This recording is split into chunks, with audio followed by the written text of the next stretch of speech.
Battalion Chief Chris Browder. And what happened here today, Chief? So today, the fire company's got a response to a grain bin silo entrapment. One of the farmers working here locally was working inside the silo bin, and he had become entrapped.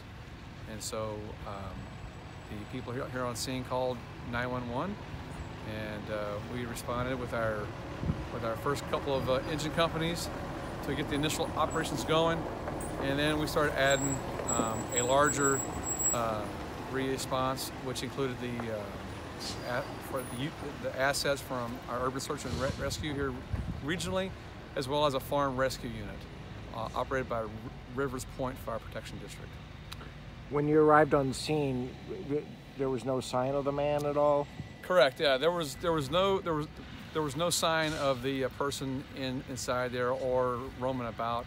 Family members made us aware that he was working inside. They had not seen him for several minutes, so we went ahead and went into a search and rescue operation. Gained access to the silo bin here. There's 4 or 5 here on scene, and we knew which one that it was. So we went ahead and started commencing a search and rescue operation there. Unfortunately, it was not the outcome that we were hoping for. So the person is deceased, and that's very unfortunate. And our hearts and prayers go out to the family. Are there any challenges for the firefighters in dealing with a scene like this? Very, very much so.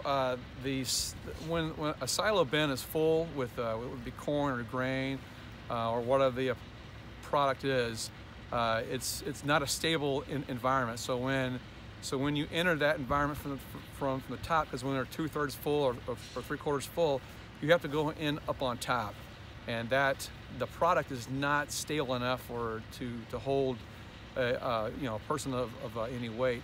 So it's kind of like a quicksand. You'll just start sinking in, and before you know it, you're below the surface.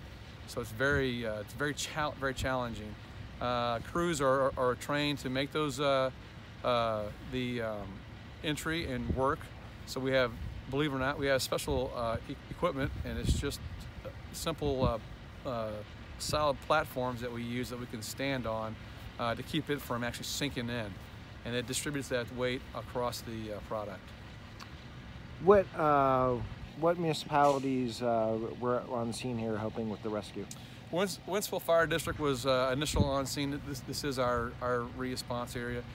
Secondary was O'Fallon, as well as Lake St. Louis, St. Charles County Ambulance District, the USAR team, which is comprised of all agencies here within St. Charles County Fire and EMS, Lake St. Louis, O'Fallon Fire, as well as Cottleville and Central County.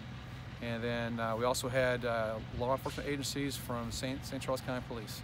Any idea of what total number of personnel that is? Is that like 100 people? Or? I'm going to take a stab and guess about 50 to 60 people here on scene operating as a team. As well as we use the local assets here, the farmers themselves, because they're super familiar with this equipment. So. Anything else I should know about the scene? No, sir.